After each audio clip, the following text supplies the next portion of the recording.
thank you for joining us on Caterer Middle East, working through lockdown series. I'm joined today by Ian Ohan, the founder and chief executive of Krush Brands, which is the team behind the likes of Freedom Pizza, Wildflower, Poke and more. So pleasure to have you, Ian. Thank you for joining us. Thank you for having me. First and foremost, I guess, how are you surviving the lockdown, and can you give us an idea on the kind of impact that it's had on the business so far? Well, I mean, obviously it's made business a bit challenging communication with our corporate team, but we're coping, and the Zoom and all these other methods seem to be pretty interesting. So it's actually good. We're in constant communication. It's been difficult with the teams, obviously, in store. We're very lucky to be still able to operate and provide a great service to customers today. That's probably needed more than ever. But making sure our employees are safe is super important, making sure that we're doing all the right things as a company.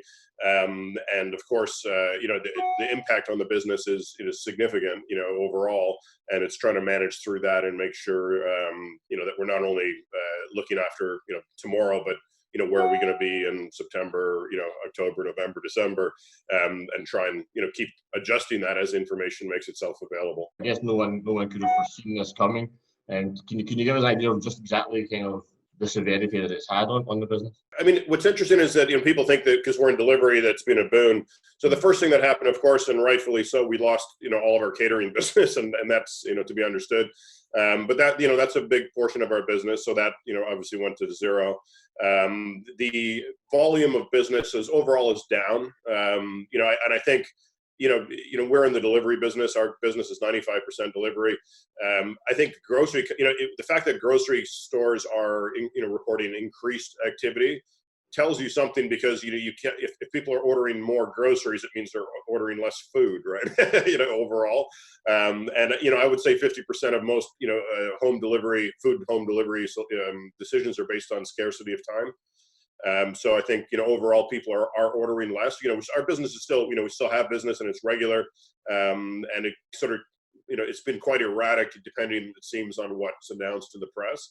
So it sort of jumps up and down, but overall we're down, and we're feeling the impact, of course. There's a lot of people that are concerned about their next paycheck, right? There's a lot of uncertainty, and when you don't need to spend additional money, why would you do it necessarily? But so I think food is seen as a treat, which is nice. When you order in, it's more of a treat, and so we're pleased to be able to play that role. Now, obviously, one of the advantages you have, of course, is by creating your own delivery platform before, and put yourself into a position where you're kind of pulling the strings. In terms of other people, unlike yourself, what we're hearing a lot from restaurants, who are, some of them are just pivoting to delivery for the first time because of this crisis, and they're being hit with 35% commission charges. They're coming complaining that it's not fair, that they can't find this to survive. But what's your opinion on that? Well, there's two things. I mean, there's whether or not you believe 35% is fair, pre-pandemic. That's one discussion. The second discussion, and I think the more pertinent one, is should they be charging 35% during this pandemic? Or should they be sharing some of the pain? And for me, the answer is clear. It should be they should be making concessions, because the hospitality industry is suffering dramatically. We're lucky to be in business. Most of our colleagues are have had to shutter their doors, and they've shifted to delivery where they can, but that's not going to save them, particularly if they're paying 35%. And for me, the important thing is that we keep as many people employed as possible. And the industry, well, it's not the highest income brackets. There's a lot of them, and so the more people that can stay employed, it's better for everybody. And the aggregators, holding their 35% and their high, and not making any concessions to the restaurant, to me is completely unacceptable. It's abhorrent behavior, particularly when everybody's suffering, And what's even worse is they're quite disingenuous, suggesting that they're saviors for restaurants, when they're really just, the restaurants receive no benefit whatsoever. They're asked the discounts, they're being charged at higher rates. And what they're after is the customers, right? So they're trying to pretend like they're helping the restaurant industry, and they're really not. You obviously were faced with that situation when you decided to run a kind of delivery platform. What was it that kind of made you decide to go along and not to go down that route? Was it that the high commissions? Or? Well, we were in this business. I mean, we were in the delivery business before it was a thing. So we became experts in delivery, with our first brand, Freedom Pizza, and pizza's traditionally that way. But what we realized early on is that we wanted a platform, right? And the technology was super important to our business, right? And the idea that, and we looked at external software and all types of things. And the decision we made for our company was, this is a vital and critical piece of our business. This is a strategically important piece of our business, and we decided to build our own platforms. We actually set up a company called Big Dwarf, which has been developing for the last 5 years and continues to develop our platform. We have a full team of developers. And that was a decision. That was a strategic decision based before even third-party delivery existed. But I think for us, it's important because it's important to own the value chain, because any business that allows another party between itself and its customer experience, I think that's extremely dangerous as a matter of principle. I believe that there are customers, and my job's not done until the food is in their hands and we delivered it to them, and it's delivered correctly, and we completed that journey. And if there's anything, they need from us, or that they want, or that we haven't done, we'll do. And that's a philosophical, this is a decision that we made, 5-6 years ago, was to do that. And the only way to do that is technology. Well, that's what I was going to say. I mean, it sounds almost like you guys are as much a tech firm as you are an F&B firm. So is that something, if rather than going through the delivery platforms, if someone wanted to do it themselves, is that a viable option at a time like this, or do they need to have a lot more infrastructure in place? No, I think there's different. I mean, you've seen it happen. What's interesting about the pandemic is it's woken a lot of people up, and it's moved them to act very quickly. So what's clear is there's a lot of third-party platform out there. And technology, this type of technology is becoming commoditized, in the sense that bad technology is commoditized, right? So average technology you can get today. You can get third-party technology. So I think there is this availability. I think it's good that people are trying it. I believe that, and I want to be clear, I'm not binary with the aggregators, in the sense that I think that we can only peacefully coexist with them if we have a foil to them. In the sense that if we have an alternative to them, they have less power over the industry, right? If you're dependent on them, you have zero power. If you don't know who your customer is and you don't have a direct relationship with your customer, you have zero power, and you never will. And the problem is, these aggregators and third-party delivery companies, what I think a lot of people don't appreciate is the restaurant industry is sort of the necessary evil, right? In the sense that we are and this is a terrible word, but we're the bait to bring in the customer. The real prize is the customer, right? And the data that they're getting from the customer. And if you don't understand that that's the nature of the game. And the other thing is, they're competing with each other, right? They're fighting for market share. So that restaurant, which is a dangerous thing, and most of them, I would say almost all of them, don't make money. So, and their sources of income or capital raising are diminishing. So they're under a lot of pressure. So I kind of refer to them as drowning swimmers, and they're dangerous, right? And they're dangerous to the industry, because they're making a situation where we are the collateral damage to the battle that's taking place between themselves, and that's a dangerous place to be. You look at them, they're creating their own restaurants. I mean, I won't name names, but some of them, like in the UK, there's many restaurants being operated by the very platform providers. In Dubai, Sweetheart Kitchen is owned by, guess who? Delivery Hero, who owns Talabat, Zomato, and Carriage, right? So they're competing with the very, with their own very customers. And, so this is a very dangerous place to be for the restaurateurs, and they need to be careful. If you're basing your strategy around them, well, they don't know, they're living day to day in a Herculean war that you're not even aware of. I wonder then if, as you said, a lot of these delivery platforms, I know the delivery used to rely on, a lot of Series 1 funding, etc. Everything. They've got a lot of money going into them and not actually making any money. You've got Delivery Hero, etc. Do you think maybe restaurants have more power to actually negotiate with them more, or to force to get better deals?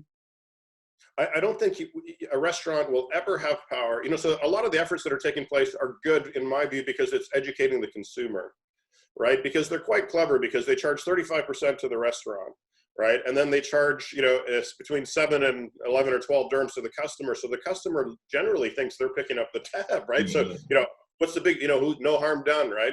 So I think there's a lot of awareness, and this has been happening in the US as well. Customers are starting to realize that by ordering through these platforms, they're actually hurting the very restaurants that they love, right?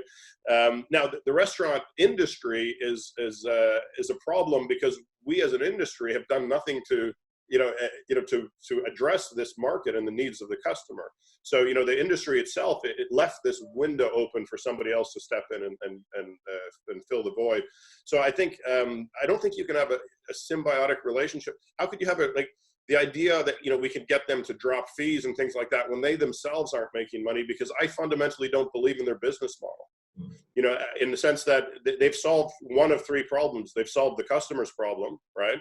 But but then at the same time, they haven't. Restaurants don't make money, and they don't make money. So that's not a very efficient business model. So they're all trying to transition to something else, and I don't believe they know where that is yet. But they're in this battle of survival, and they believe that there's some sort of some white light at the end of the tunnel that if they have pricing control. But if they have pricing control, then the price of everything's going up to consumers. And if you looked at restaurant prices 2 years ago versus today, and I don't have data on this, but I would estimate that they've gone up 10 to 15% to the consumer. So it is impacting the consumer in the end. But I don't think restaurants, until you have an alternative to them, they have no incentive to do anything other than charge as much as they can from everybody.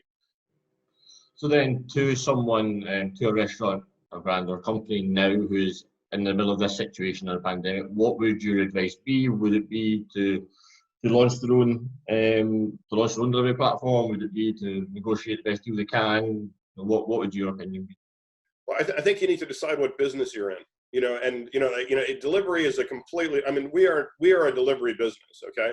So and everything that we do we're not a restaurants that decide to do delivery. To me, that's you either are in the delivery business or you're not. It's either fundamentally and strategically important to your business. If it is, you have to make different decisions, right? And so you can't, this idea that it's an incremental revenue, I think is a fallacy, because if you don't have enough draw to bring somebody to your restaurant, if there's something not special about what they do, then every person that goes online is one less person that's coming to your restaurant. And if you're not good at online, and your product isn't designed for online, it isn't designed for delivery, you haven't packaged things correctly, you're basically doing yourself a disservice, and you're basically taking your customer, putting them online, and then giving them to somebody else who can do whatever they want with them. So I think you have to really understand what business you're in. If you want to be in the delivery business, then you have to take it seriously, and you have to have I would recommend that you have your own platform, whether that's a third-party situation.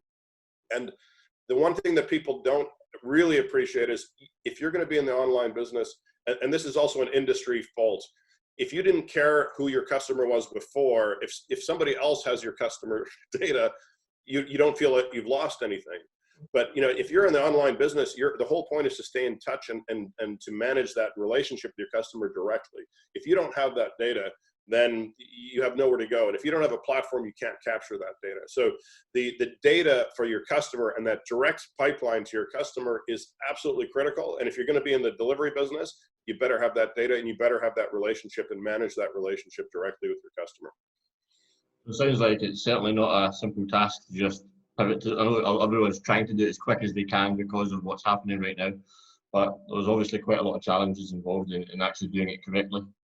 Yeah, because you could end up doing yourself a disservice, right? I mean, I think today, what I like about what's happened today is it's woken people up, right? So they're acting and they're doing something. So this, in some ways, is the beginning of their digital journey, if that's what they want to be on.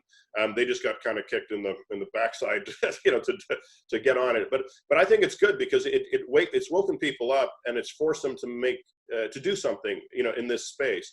Now the question becomes, when this pandemic is behind us, where do we go from there? And what, so, when people approach us, in the last couple of weeks, we're getting approached by, many players, from huge parties to, independent restaurateurs. And what's interesting is, the question I always ask them, are you doing this for the next, 2 weeks, 4 weeks, 8 weeks, or is this a serious sort of longer term, strategic initiative? Because if you're doing it for the next, 4 to 6 weeks or 8 weeks, then, then it's, that is what it is. But that's not, but I think the effectiveness of doing that is probably limited in the short term. I mean, I'm going to ask you to maybe get your crystal ball out a bit here, but in terms of the impact that this will have long term, do you think, I know, as you said, at the moment, there's been a drop down in delivery, but even when restaurants open up and when things get back to normal as much as they can, do you think people are remote because of the way the virus works, etc., and how it's changed people's perceptions of dining out? Do you think more restaurants might be better off getting into delivery in the long term because it might be more of an option with people wanting to eat at home more? Is that possible? I think it's going to be a while before we're back to, and I'll use my Zoom finger quotes, normal, right? There's going to be different stages of normality, as we go forward. So, it would be great to be able to walk the dog without being arrested. I mean, that's a good start, right? We're going through those things, and those are all good things now. I'm not knocking that, but we're going to go through different stages of normality. But I think this will, in some ways, change us forever.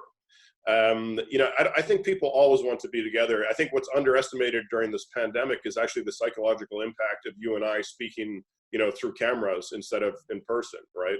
And I think probably that psychology is going to yield a different, sort of a weird bounce back, because we're, as human beings, we need to be together. We're social creatures. So I don't think the restaurant space will ever go away.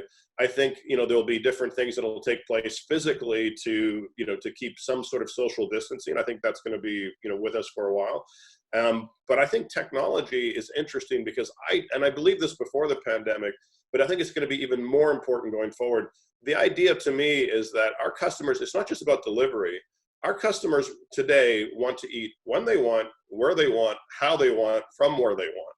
So as a business owner, I believe I need to be as many places as our customers want to be, right? And be able to cater for them. And the only way to do that is through technology. And I believe that's where our business is headed. So the idea of somebody walking into your restaurant using the same, technology they use to order from home, and I know who you are, and I can treat you differently, and I can cater to you well, and I can maintain that relationship with you, or to have a vending machine that's digitally enabled, or to, all of those things, I believe that people want, that's what they really want, because that convenience is never going to go away. Now add to that service and brands. So it's not all about technology. Technology is there to facilitate the customer experience, but the experience still has to be there. And I believe we're moving away from convenience overrides all other decisions, which we have been in for a while, because we have a newfound convenience that we didn't have 5 years ago. But I think we're going to go back to customer experience, and where technology is there to facilitate the experience, not to be the experience. Just finally, then, in terms of going forward, as you're out, obviously it's a horrendous time for the vast majority of the industry, but being positioned the way you are as a delivery platform, etc., are you optimistic about the future? And do you see a positive end to this? Look, there's a couple of things that are undisputed facts. Number one, everybody still has to eat, right? I mean, we all have to eat, so that's a good thing for people who are in the industry.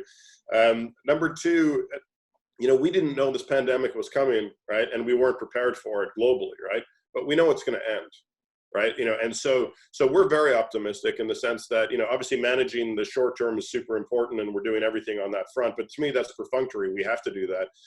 We have to do what we have to do. But, when we start visioning, a month from now, 2 months from now, 4 months from now, the question is, where are we going to be? And we are accelerating our program, our digital program. It's allowing us to do things, to catch up on a lot of the things that we've been working on and get ahead. We are assimilating sort of new parts of our business. So very shortly, we'll be announcing that we brought on a local chef who's actually coming into one of our kitchens, and he'll basically become a tenant in one of our kitchens. We're going to put him on our digital platform. Now his restaurant has had to close down. He's a local chef, and we like the idea of supporting more and more local chefs. So we're going to put him on our platform, give him all of our technology, and work with him to be successful on our platform for him. And we'll do the delivery for him. We'll leverage all of the assets that we have and let him do what he does. And he's a great chef, and he's got a great product, and he's got a loyal following. It just happens that at the moment he can't do business that way. So So we're working to basically continue to leverage our platform to not only help ourselves, but to help others. Yeah, so we're accelerating our program overall, and we've got a lot of exciting things coming. But yeah, we're not, as a business owner and as a chief executive, I would be remiss not to be looking at what are we going to achieve between now and June, between now and September. I don't want to be sitting here flat-footed, when things start to open up, and what do we do now, right? So we have a lot of stuff to do, and and it's great because we can accelerate what we're, some of those things that, with operations a bit slower than normal, we have some more spare capacity, so we can accelerate a lot of the other initiatives we've been working on. Yeah, I think certainly the one good thing that might come out of this is a lot more innovation, a lot of people kind of thinking outside the box and what's new that we can do to create new customers and to create new experiences. So I look forward to seeing. And there will be casualties. The unfortunate thing is there's going to be casualties, and the question is how many restaurants are not going to reopen. And I would argue that we were probably in an oversupply situation, and the numbers would support that. It also highlights the importance, as you said, it's really a sobering, that the restaurant, there's I'm from the hotel business by background as well, and there was always this idea that if you like to stay in hotels, you could own one or run one, right? And it's the same thing for restaurants. I like restaurants, I like going to them, so I should run one. Restaurants are hard work, right? And but the days of just having a great product, a great service, those and that'll carry you through as a business. I think those days are behind us, and you have to innovate. You have to be where your customers want to be. You still have to do all those things, and if you're great at them, better for you. But you need to be a well-rounded business today that can you're not going to survive without some level of technology and some forward thinking on that front. Well, Ian, thank you so much for joining us on this episode of Working Through Lockdown with Caterer Middle East. Hope you found that informative and interesting, and join us again soon with the next heavyweight F&B hitter, and who'll be giving us their expert advice.